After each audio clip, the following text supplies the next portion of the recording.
I'm Amanda Hampson and I'm here to talk about 60 Summers. 60 Summers is the story of three women, all about to turn 60, all disenchanted with their lives for various reasons, and they've known each other for 40 years. They decide to get together and go back and retrace the steps of their 1978 backpacking trip to try and connect with the young women that they once were. So, as you can imagine, nothing goes to plan.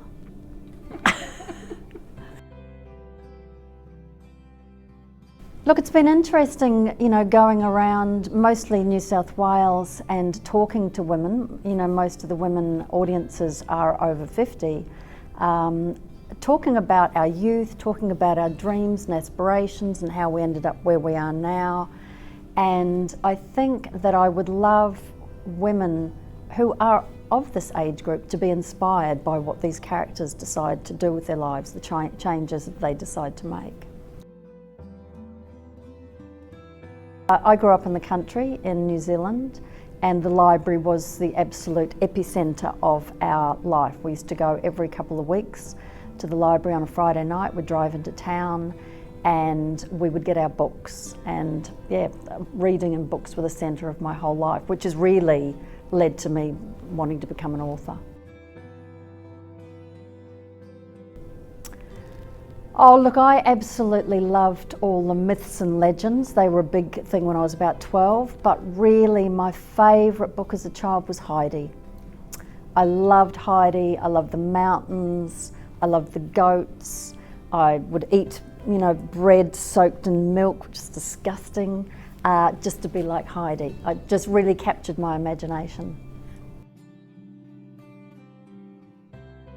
My favourite book that I read recently was the Pulitzer Prize winner, the novel, Less by Andrew Sean Greer, which was, I was just amazed that it won a Pulitzer because it was funny. And it was just this sort of rollicking tale, and from a writer's point of view, very clever the way he went back and forth and overlaid the adventure. And yeah, I really, really enjoyed it, laughed out loud. Well, interesting, last year when I finished writing 60 Summers, which just grew and grew and grew and became all-consuming, when I finished and handed it to the publisher, I thought, well, what do I even do when I'm not writing? It's become my whole life. So I had to sort of reinvigorate all my friendships. I'm fortunate I've got a lot of friends that I have had for 40 years who are just around, but I took up learning Spanish and I took up learning salsa. And it just was like a whole new world that opened up to me.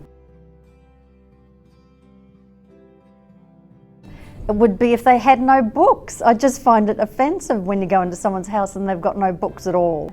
But what is lovely is if you see on someone's shelf some incredibly niche book that you love, that just is just an instant connection with someone.